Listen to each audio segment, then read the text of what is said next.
Livro Ressurreição, uma confissão de fé. Por Neville Goddard, 1966.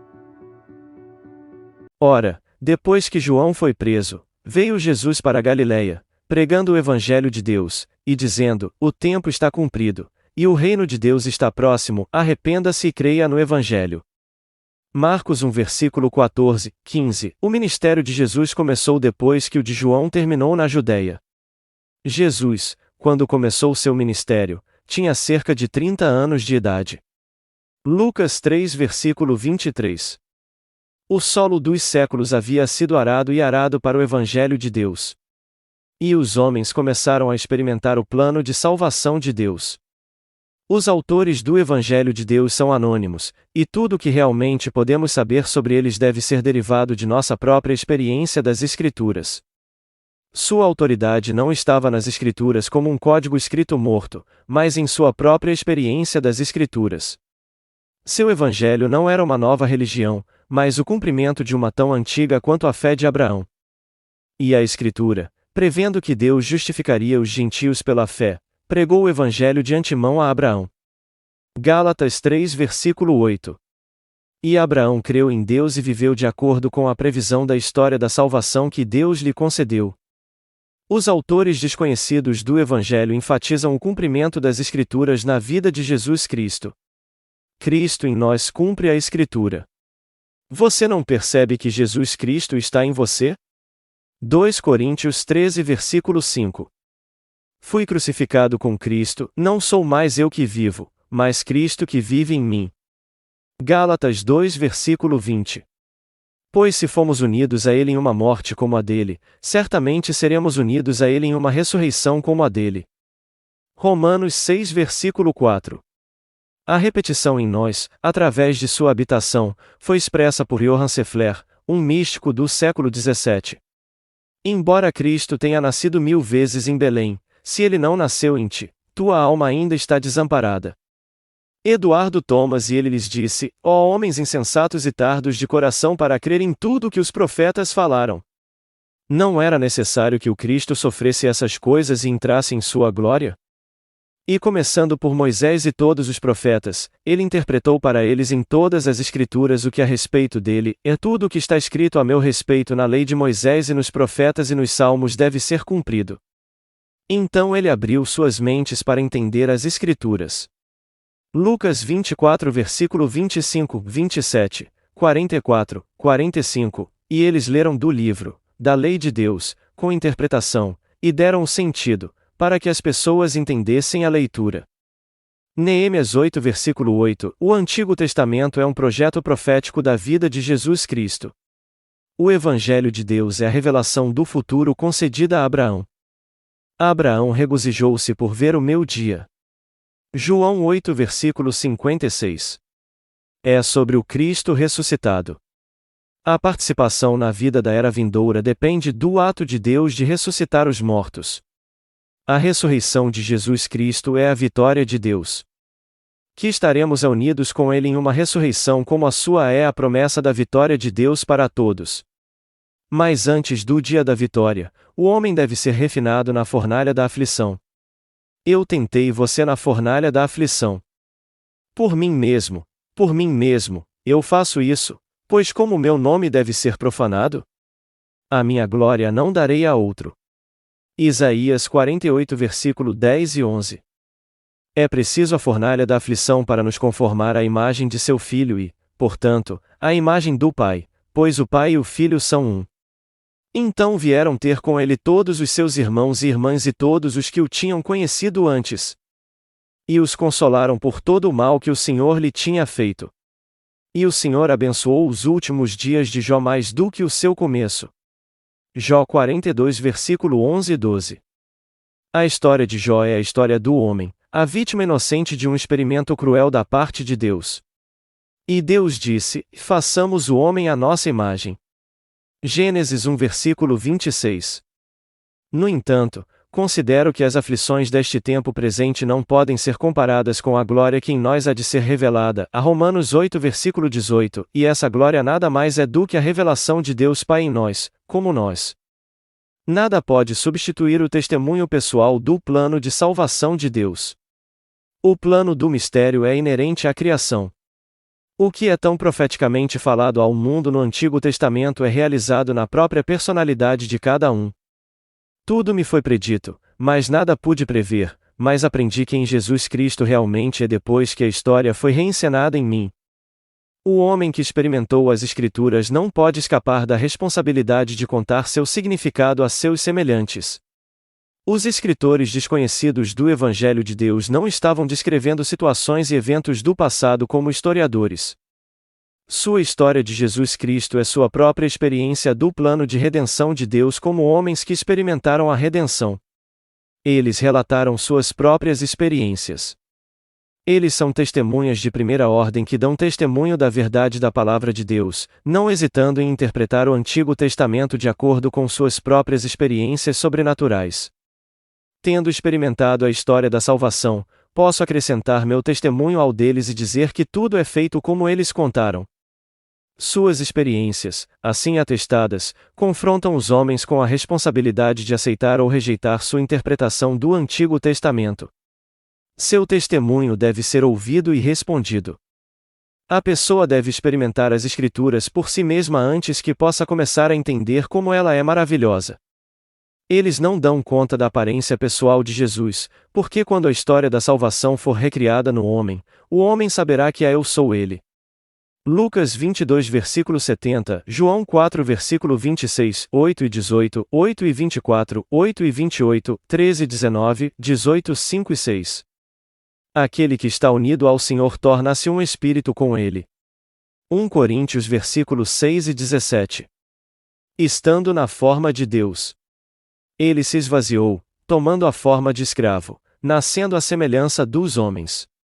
E, sendo encontrado em forma humana, humilhou-se e tornou-se obediente até a morte, e morte de cruz. Filipenses 2 versículos 6 e 8. Ele abdicou de sua forma divina e assumiu a forma de escravo. Ele não apenas se disfarçou de escravo, mas tornou-se sujeito a todas as fraquezas e limitações humanas. Deus que entrou pela porta da morte, o crânio humano, Gólgota, é agora o Salvador do mundo. Deus é a nossa salvação. Nosso Deus é um Deus de salvação e a Deus, o Senhor, pertence a fuga da morte. Salmos 68 versículo 19 e 20. A menos que eu morra, você não pode viver, mas se eu morrer, ressuscitarei e tu comigo. Jerusalém de William Blake, capítulo 4, placa 96. O grão de trigo expõe o mistério da vida através da morte. A menos que um grão de trigo caia na terra e morra, ele permanece sozinho, mas se morrer, dará muito fruto. João 12 versículo 24. Este é o segredo do plano de salvação de Deus. Deus alcança seu propósito pela autolimitação, pela contração para expandir. O próprio Deus entra na porta da morte, meu crânio, e se deita na sepultura comigo. E com desculpas a William Blake, o que foi feito comigo eu não posso saber, e se você me perguntar, eu juro que sim. Se é bom ou mal, ninguém tem culpa, só Deus pode levar orgulho, só Deus a vergonha. E estou certo de que aquele que começou a boa obra em mim a completará no dia de Jesus Cristo. Filipenses 1 versículo 6. Quando a imagem do não gerado é formada em mim, então aquele que estava por tanto tempo firmemente enrolado dentro de mim, se desenrola, e eu sou ele. Ninguém subiu ao céu, a não ser aquele que desceu do céu, o Filho do Homem. João 3 versículo 13. O próprio Deus desceu voluntariamente ao seu túmulo Gólgota, meu crânio. Eu dou a minha vida, para que eu possa tomá-la novamente. Ninguém a tira de mim, mas eu a dou por minha própria vontade. João 10 versículo 17 e 18. Pois o seu Criador é o seu marido, o Senhor dos Exércitos é o seu nome. Isaías 54 versículo 5. E ele se apega à sua esposa e eles se tornam uma só carne. Gênesis 2 versículo 24. Aquele que está unido ao Senhor torna-se um espírito com ele. Portanto, o que Deus uniu, não separe o homem. Marcos 10 versículo 9. O homem é a emanação de Deus, mas sua esposa até que o sono da morte tenha passado. Desperte-se. Por que dorme, Senhor? Acordado. Salmos 44 versículo 23, quando ele desperta, eu sou ele. Deus se deitou dentro de mim para dormir e, enquanto dormia, teve um sonho, ele sonhou que ele é eu e quando ele acorda eu sou ele. Mas como eu sei que eu sou ele? Através da revelação de seu filho Davi que no Espírito me chama de Pai. Eu sou o caminho, e a verdade, e a vida, ninguém vem ao Pai, senão por mim. Quem me vê, vê o Pai. João 14 versículos 6 e 9. A união com o Cristo ressuscitado é o único caminho para o Pai. Porque Cristo e o Pai são um, a João 10 versículo 30. O caminho conduz através da morte para a vida eterna. A busca do homem por Cristo como a autoridade em que pode confiar, que pode respeitar, a qual pode se submeter é seu anseio pelo Pai que vive nele, por aquele mesmo Pai que o Cristo do Evangelho afirma ser. O Cristo do Evangelho é o Pai eterno no homem. Este anseio pelo Pai é o clamor do homem que encerra o Novo Testamento. Vem, Senhor Jesus. Apocalipse 22 versículo 20. Você não percebe que Jesus Cristo está em você? 2 Coríntios 13 versículo 5. E nele habita corporalmente toda a plenitude da divindade, não figurativamente, mas genuinamente em um corpo. Este é o mistério oculto por séculos e gerações que é Cristo em vós, a esperança da glória. Colossenses 1 versículo 26 e 27. O conhecimento imperfeito de Jesus cegou o homem para a verdadeira natureza do Pai. O Senhor Jesus é Deus o Pai que se tornou homem para que o homem pudesse se tornar o Senhor Jesus, o Pai. As pesquisas do historiador não podem fornecer conhecimento de quem é o Pai. Ninguém pode dizer em Jesus é o Senhor a não ser pelo Espírito Santo. 1 Coríntios 12 versículo 3. O objetivo do homem é encontrar o Pai, mas Deus o Pai é conhecido somente por meio de seu Filho. Ninguém conhece o Filho, exceto o Pai, e ninguém conhece o Pai, exceto o Filho e qualquer um a quem o Filho escolhe revelá-lo. Mateus 11 versículo 27. Somente o Pai e o Filho se conhecem. Ninguém chame seu pai na terra, pois você tem um Pai, que está nos céus, a Mateus 23 versículo 9, e o céu está dentro de você, a Lucas 17 versículo 21. E Davi disse, falarei do decreto do Senhor, ele me disse, tu és meu filho, hoje te gerei, em Salmos 2 versículo 7. A filiação divina de Davi é única, a única de seu tipo e totalmente sobrenatural. Ele a nasceu, não do sangue, nem da vontade da carne, nem da vontade do homem, mas de Deus, a João 1 versículo 13. O Pai será encontrado pelo homem apenas na primeira pessoa do singular, na experiência do tempo presente quando Davi, no Espírito, o chamar de Pai, isto é, meu Senhor. Jesus lhes fez uma pergunta, dizendo, o que vocês acham do Cristo? De quem é o Filho? Disseram-lhe, o Filho de Davi. Ele lhes disse, como é então que Davi, no Espírito, o chama de Senhor? Se Davi assim o chama de Senhor, como ele é seu filho? Mateus 22 versículo 41 e 45. No pensamento hebraico, a história consiste em todas as gerações de homens e suas experiências fundidas em um grande todo e esse tempo concentrado, no qual todas as gerações estão fundidas e do qual elas surgem, é chamado de a eternidade. A Escritura afirma que, e Deus colocou a eternidade na mente do homem, mas para que o homem não possa descobrir o que Deus fez desde o princípio até o fim. Eclesiastes 3 versículo 11. A palavra hebraica para eternidade significa também a jovem, jovem, jovem. Saul viu Davi e disse a Abner, de quem é o filho desse jovem? Pergunte de quem é o filho do menino? Então, virando-se para David, ele disse, e de quem você é filho, jovem? E Davi respondeu, sou filho de teu servo Jessé, o betemita, a 1 Samuel 17 versículos 55 e 58. Filho de quem?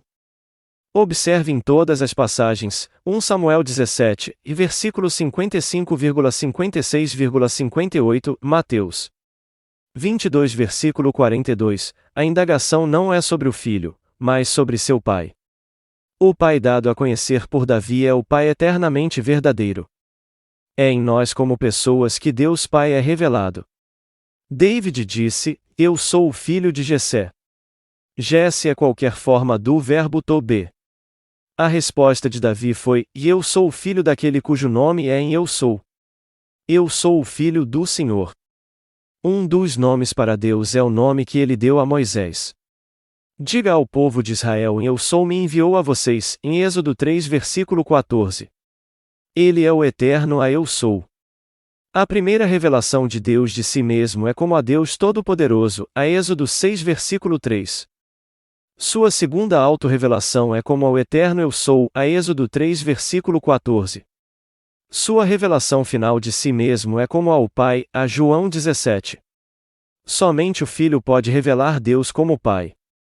Ninguém, ou seja, nenhum olho humano, jamais viu a Deus, o Filho unigênito, que está no seio do Pai. Ele o deu a conhecer, a João 1 versículo 18. É o próprio Deus, o eterno Eu sou, e seu Filho unigênito, o eterno jovem Davi, que entrou na mente do homem. No final de sua jornada através do fogo da aflição nesta era de morte eterna, o homem encontrará Davi e exclamará: E encontrei Davi.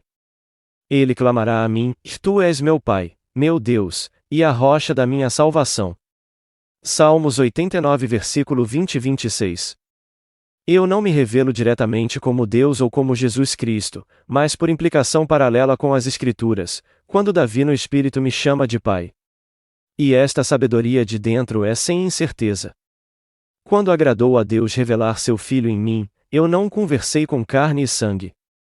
Gálatas 1 versículo 15 e 16. O homem em quem o Filho de Deus aparece acha difícil convencer os outros da realidade da revelação, porque essas experiências sobrenaturais das Escrituras ocorrem em um campo de ação muito distante de nossa experiência comum. Todo o drama pertence a um mundo muito mais real e vital do que aquele em que o intelecto habita para que a imaginação histórica o compreenda. Oh, eu poderia dizer que você certamente acreditaria. Oh, eu só poderia dizer o que eu vi. Como devo dizer ou como você pode recebê-lo? Como? Até que ele o traga onde eu estive. F. W. H. Myers. Esta entrada no relacionamento pai-filho é verdadeiramente pela graça de Deus. Pois Deus amou o mundo de tal maneira que deu seu único filho. João 3 versículo 16. Era o plano eterno de Deus dar-se ao homem. E é o Filho, chamando-o de Pai, que o faz ter certeza de que ele realmente é o Pai.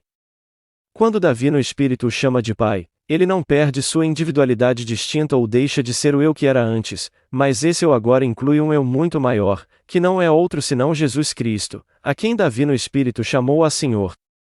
O homem é herdeiro de uma promessa e de uma presença. Abraão, tendo perseverado pacientemente, obteve a promessa. Hebreus 6 versículo 15. A graça é a expressão final do amor de Deus em ação que o homem experimentará quando o Filho for revelado nele, e que por sua vez revela o homem como o Pai. A autoridade subjacente à história de Jesus Cristo é um testemunho duplo, o testemunho interno do Pai e o testemunho externo das Escrituras. O próprio Deus veio, e vem, na história humana na pessoa do Jesus encarnado dentro de nós. Isso será confirmado pelos sinais, que serão experimentados pelo homem conforme predito nas Escrituras. O Pai que habita em mim faz suas obras. Creiam que estou no Pai e o Pai em mim, ou então creia por causa das próprias obras.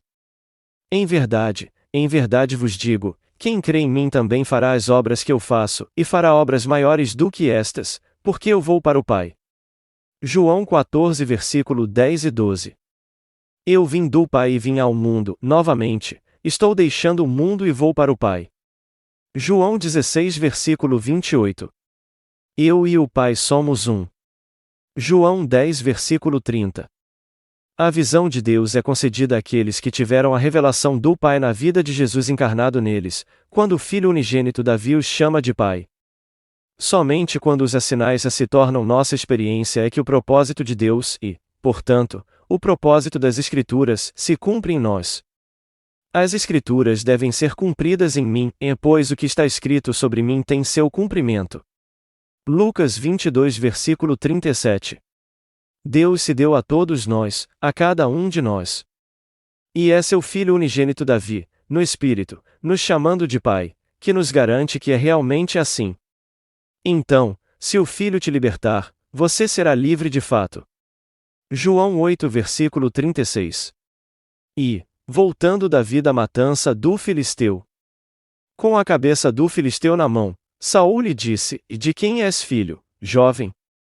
1 Samuel 17 versículo 57 e 58, pois ele não conhecia o pai de Davi, a quem ele havia prometido, 1 Samuel 17 versículo 25, libertar em Israel.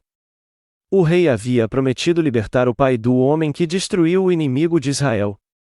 Não devemos ignorar o caráter muito pessoal e sobrenatural do plano de salvação de Deus. O cumprimento do plano ocorre no homem, é inaugurado pelo evento chamado a sua ressurreição dentre os mortos a Atos 26 versículo 23, Romanos 1 versículo 4. Nascemos de novo, pela ressurreição de Jesus Cristo dentre os mortos. 1 Pedro 1 versículo 3. É Cristo em você, seu eu sou que ressuscitou. A ressurreição marca o início da libertação de Jesus Cristo, o Pai, do corpo do pecado e da morte, e seu retorno ao seu corpo divino de amor, a forma humana divina.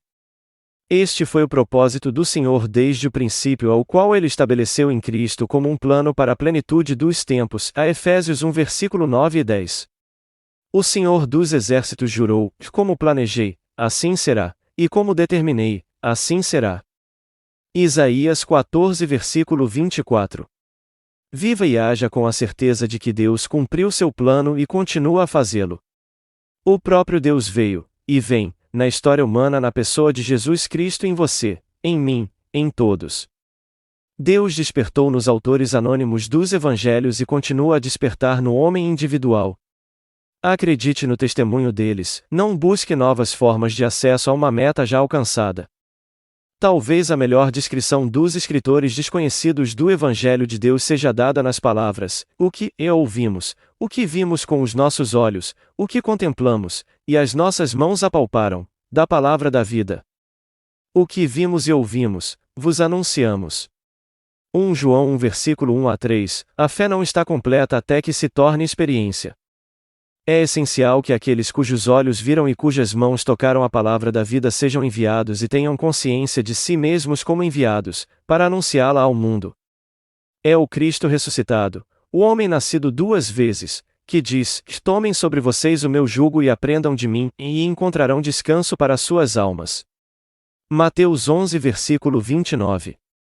Ele oferece seu conhecimento das Escrituras baseado em sua própria experiência, para o de outros baseado em especulação. Aceite sua oferta. E isso evitará que você se perca entre as especulações emaranhadas que passam por verdade religiosa. E mostrar-lhe o único caminho para o Pai. O homem que é enviado para pregar o Evangelho de Deus é primeiro chamado e levado em espírito para a Assembleia Divina onde os deuses julgam. Deus tomou seu lugar no conselho divino, no meio dos deuses ele julga. Salmos 82 versículo 1. A palavra hebraica Elohim é plural, uma unidade composta de outras. Nesta frase é traduzido como Deus e deuses. O homem que é chamado é levado perante o Elohim, o Cristo ressuscitado. Ele é solicitado a nomear a maior coisa do mundo, ele responde nas palavras de Paulo: fé, esperança e amor, estes três, mas o maior destes é o amor, a 1 Coríntios 13 versículo 13. Nesse momento, Deus o abraça, e eles se fundem e se tornam um. Pois aquele que está unido ao Senhor torna-se um espírito com ele, a 1 Coríntios 6 versículo 17. Então eles não são mais dois, mas um. Portanto, o que Deus uniu, ninguém separe. Mateus 19 versículo 6. Os homens são chamados um a um para se unirem em um único homem, que é Deus. O Senhor debulhará o grão, e vocês serão colhidos um a um, ó povo de Israel. Isaías 27 versículo 12. Esta união com o Cristo ressuscitado é o batismo com o Espírito Santo. De seu batismo com o Espírito Santo até sua ressurreição, caem os dias do Messias a Talmud babilônico, Sinédrio 98, um período de 30 anos. Durante este período, ele está tão esmagadoramente apaixonado por sua missão, como mensageiro e pregador do Evangelho de Deus, um evangelho que o constrangeu de tal forma que ele não pode fazer outra coisa, sente que a seu prego o Evangelho, que não me dá motivo para me gloriar, pois a necessidade me é imposta. Ai de mim se eu não pregar o Evangelho. 1 Coríntios 9 versículo 16. Uma compulsão divina o impulsiona como fez Jeremias, que disse, se eu disser, não vou mencioná-lo, nem falar mais em seu nome, há em meu coração como se fosse um fogo ardente encerrado em meus ossos, e estou cansado de contê-lo, e não posso. O fim desse período de 30 anos chega com uma rapidez tão dramática que ele não tem tempo de observar sua chegada. Jesus, quando começou seu ministério, tinha cerca de 30 anos de idade. Lucas 3 versículo 23. Agora, a história de Jesus Cristo se desenrola nele em uma série das experiências mais pessoais, na primeira pessoa do singular, no tempo presente. Toda a série de eventos leva 3 anos e meio. Começa com sua ressurreição e nascimento do alto. Os mortos ouviram a voz da criança e começaram a despertar do sono, todas as coisas ouviram a voz da criança e começaram a despertar para a vida. William Blake. Enquanto dorme em sua cama e sonha com a sociedade redimida de uma cidade cheia de meninos e meninas brincando nas suas ruas, Zacarias 8 versículo 5, uma intensa vibração centrada na base de seu crânio desperta, ó que dormes, e levanta-te dentre os mortos, e Cristo te iluminará. Efésios 5 versículo 14. Ao acordar, ele descobre que não está no quarto onde adormeceu, mas em seu próprio crânio, Gólgota. Seu crânio é um túmulo completamente selado. Ele não sabe como chegou lá, mas seu único desejo é sair. Ele empurra a base de seu crânio, e algo rola deixando uma pequena abertura. Ele empurra a cabeça pela abertura e se espreme centímetro por centímetro da mesma maneira que uma criança nasce do ventre de sua mãe. Ele olha para seu corpo do qual acabou de sair. É pálido de rosto deitado de costas e balançando a cabeça de um lado para o outro como quem se recupera de uma grande provação. Você ficará triste, mas sua tristeza se transformará em alegria. Quando uma mulher está em trabalho de parto, ela sente tristeza, porque é chegada a sua hora, mas quando ela dá à luz a criança, ela não se lembra mais da angústia, pela alegria de que uma criança tenha nascido no mundo. João 16 versículo 20 e 21. Pois lá o bebê nasce em alegria que foi gerado em terrível aflição, assim como com alegria colhemos o fruto que em lágrimas amargas semeamos. William Blake. Você deve nascer do alto. João 3 versículo 7. A Jerusalém acima é livre, e ela é nossa mãe. Gálatas 4 versículo 26. A caveira que era sua tumba tornou-se o ventre do qual ele renasceu. A vibração dentro de seu crânio que o despertou do sono parece agora vir de fora, soa como um vento forte. Ele vira a cabeça na direção onde o vento parece estar. Olhando para trás para onde seu corpo estava, ele fica surpreso ao descobrir que ele se foi, mas em seu lugar estão 3 homens. Esta experiência que o enfrenta será o cumprimento da promessa feita a Abraão. E o Senhor lhe apareceu. Ele levantou os olhos e olhou, e eis que 3 homens estavam diante dele. Eles lhe perguntaram, e onde está Sara, sua mulher? E ele disse, ela está na tenda. Ele disse, certamente voltarei para você de acordo com o tempo da vida, e Sara, tua mulher, terá um filho. Abraão chamou o nome de seu filho que lhe nasceu. Isaque, ele ri. Gênesis 18 versículo 1, 2, 9 e 10, 21 versículo 3. Os 3 homens apareceram de repente, eles não tinham sido vistos se aproximando. Abraão não percebe imediatamente o significado disso. Eles são homens comuns que por acaso vieram em seu caminho. Eles também são perturbados pelo vento. O mais novo dos 3 é o mais perturbado e vai investigar a origem da perturbação. Sua atenção é atraída por um bebê envolto em panos deitado no chão. Ele pega o bebê em seus braços e proclamando que é o bebê do homem ressuscitado, o coloca na cama. O homem então levanta o bebê nos braços e diz, como está meu amor? A criança sorri e o primeiro ato chega ao fim. E naquela região havia pastores no campo. E um anjo do Senhor lhes apareceu. E o anjo lhes disse: Não temais, pois eis que vos anuncio uma grande alegria que chegará a todo o povo, porque hoje vos nasceu na cidade de Davi um Salvador, que é Cristo, o Senhor. E isto será um sinal para você, e você encontrará um bebê envolto em panos e deitado em uma manjedoura. Lucas 2 versículo 8 a 12. Deus nasce, pois Deus é chamado de Salvador, Isaías 43 versículo 3, 45 versículo 15, Lucas 1 versículo 47. Após a revelação, o homem pesquisa as antigas escrituras em busca de indícios e prenúncios de sua experiência sobrenatural e, encontrando-os lá, sabe que tudo me foi predito, e nada eu poderia prever, e mais eu aprendi como o vento soaria depois que essas coisas deveriam ser. Eduardo Thomas.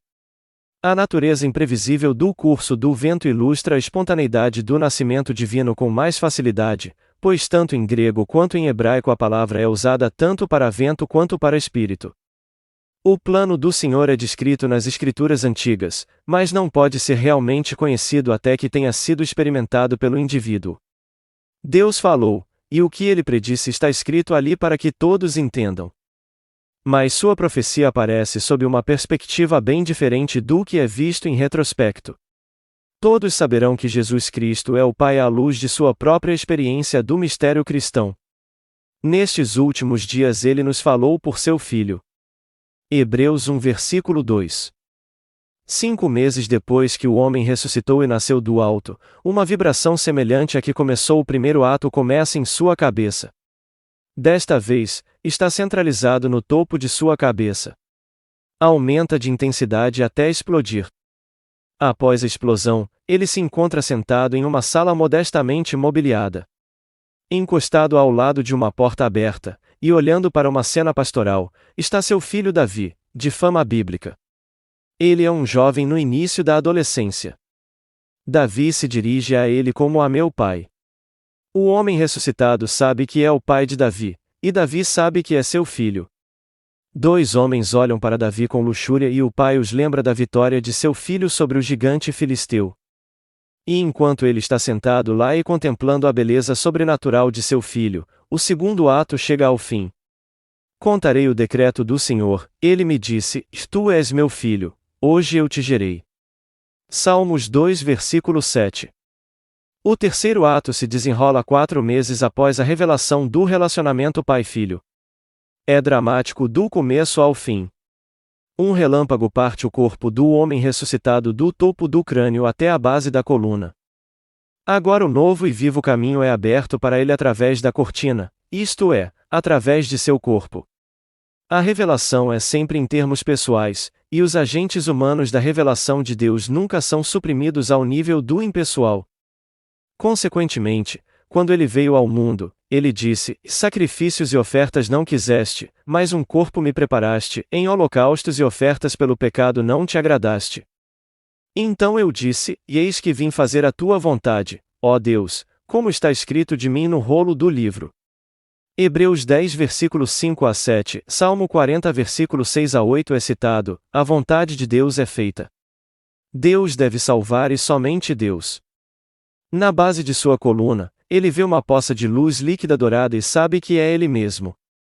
Ele agora tem a confiança para entrar no santuário pelo sangue de Jesus, pelo novo e vivo caminho que nos abriu pela cortina, isto é, pela sua carne, a Hebreus 10 versículo 19 e 20. Ao contemplar a poça de luz líquida dourada, o sangue de Deus, a água viva, ele se funde com ela e sabe que é ele mesmo, seu divino Criador e Redentor. Agora, como um relâmpago em espiral, ele sobe sua espinha entrando no santuário celestial de seu crânio violentamente. Sua cabeça reverbera como um trovão. E como Moisés levantou a serpente no deserto, assim deve ser levantado o Filho do Homem. João 3 versículo 14. Desde os dias de João Batista até agora o reino dos céus vem com violência, e homens violentos o tomam à força. Mateus 11 versículo 12. Para tais homens chegou a nova era. 2 anos e 9 meses depois, cumprindo os 3 anos e meio do ministério de Jesus, chega ao seu clímax o quarto e último ato do drama da salvação. E o Espírito Santo desceu sobre ele em forma corpórea, como uma pomba, e uma voz veio do céu: Tu és meu filho amado, convosco estou bem satisfeito. Lucas 3 versículo 22. A cabeça do ressuscitado de repente se torna translúcida. Pairando sobre ele, como se flutuasse, uma pomba com seus olhos focados amorosamente sobre ele, desce sobre sua mão estendida, ele a atrai para seu rosto, e a pomba o sufoca de amor, beijando seu rosto, sua cabeça e seu pescoço. Uma mulher, filha da voz de Deus, lhe diz: Ele te ama e o drama da salvação termina nele. Ele agora é um filho de Deus, um filho da ressurreição. Ele não pode mais morrer, porque é filho de Deus, sendo filho da ressurreição. A Lucas 20 versículo 36. Eu e o Pai somos um. João 10 versículo 30. Eu sou a raiz e a descendência de Davi. Apocalipse 22 versículo 16. Ele é o Pai da humanidade e sua descendência. Tornando-se homem, limite de contração e opacidade, ele quebra a casca, e a expansão em translucidez cumpre seu propósito. Ele encontrou aquele de quem Moisés escreveu na lei e nos profetas, a João 1 versículo 45. Os autores anônimos do Evangelho de Deus são homens nascidos duas vezes, filhos de Deus, filhos da ressurreição, que não podem mais morrer, tendo escapado do corpo do pecado e da morte. O Evangelho é a história do plano de salvação de Deus. Será útil para todos os leitores da Palavra de Deus terminar esta confissão de fé com uma citação de William Blake. Deve ser entendido que as pessoas, Moisés e Abraão, não são aqui significadas, mas os estados significados por esses nomes, os indivíduos sendo representantes ou visões desses estados como foram revelados ao homem mortal na série de revelações divinas. Como estão escritos na Bíblia, e esses vários estados eu vi em minha imaginação, quando distantes eles aparecem como um homem, mas quando você se aproxima eles aparecem multidões de nações. Não há história secular na Bíblia. A Bíblia é a história da salvação e é totalmente sobrenatural. Esse foi o último livro escrito por Neville Goddard. Gratidão por todos que acompanharam o áudio até aqui. É sempre um prazer tê-los no nosso canal. Se vocês gostaram, comentem e deixem seu like. Se ainda não é inscrito, se inscreva. Isso me ajuda a fazer o canal crescer. E ative as notificações para não perder mais nenhum conteúdo. Muito obrigada. Deus abençoe sua vida.